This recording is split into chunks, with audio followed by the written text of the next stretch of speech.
Picture this: Deadwood, 1876. Gold fever hangs thick in the air, mingling with dust, desperation, and the constant scent of whiskey. Fortunes are made and lost in a day, lives even faster. This is the Wild West of legend, raw, chaotic, and unforgiving. We remember the gunslingers, the gamblers, the outlaws. But history often forgets the figures who tried to carve order from the chaos, especially those who didn't seek the spotlight. Today on Forgotten History, we delve into the story of one such man, Seth Bullock. Was he just another face in the Deadwood crowd or something more? Stick around to uncover the complex legacy of the man who brought law to the lawless, even when he didn't want to. And if you enjoy uncovering hidden stories, hit that like button and subscribe now so you don't miss our next journey into the past. Put your hands up for stories untold, echoes of glory and hearts so bold. We dig deeper where the truth will glow. Forgotten history, let the rhythm flow. Unlike many who flooded Deadwood seeking quick riches or notoriety, Seth Bullock, along with his partner Soul Star, arrived with a different plan. They weren't prospectors or gunslingers, they were entrepreneurs. They saw opportunity not just in the gold pulled from the earth, but in supplying the men who chased it. They came to build a hardware store, a foundation of stability in a town built on shifting sands. Bullock and Star's hardware store quickly became a fixture. It wasn't glamorous, but it was essential. They sold picks, shovels, blasting powder, lumber, tools, everything needed to fuel the gold rush and build the town.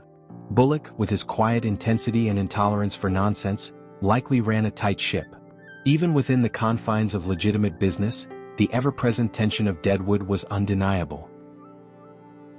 But Deadwood's lawlessness couldn't be ignored forever. Following the murder of Wild Bill Hickok, the need for some semblance of order became critical. Despite his preference for business, Bullock's reputation for integrity and quiet authority made him the inevitable choice. He became Deadwood's first sheriff, a role he reportedly never wanted, thrust upon him by circumstance. He brought a stern, unyielding presence to the job. Bullock's story didn't end in Deadwood. He became a successful rancher and remained a prominent figure in the region. Perhaps one of the most fascinating and often overlooked aspects of his life was his deep and lasting friendship with a young Theodore Roosevelt. They met in the Dakota Badlands, kindred spirits drawn together by a shared love of the outdoors and a certain rugged idealism. Bullock's quiet strength clearly impressed the future president. Influenced perhaps by Roosevelt or by his own appreciation for the land, Bullock became an advocate for conservation later in life. He played a role in establishing national forests and monuments, including overseeing the creation of Devil's Tower National Monument. This facet of his life paints a broader picture than just the Deadwood sheriff, a man who evolved, who looked beyond immediate gain towards lasting value. Seth Bullock died in 1919, buried high on a hill overlooking Mount Moriah Cemetery, forever watching over Deadwood. He remains a complex figure, stern, principled, reluctant lawman, successful businessman, presidential friend, conservationist. His story challenges the simple myths of the Wild West. He wasn't just a character in Deadwood's drama.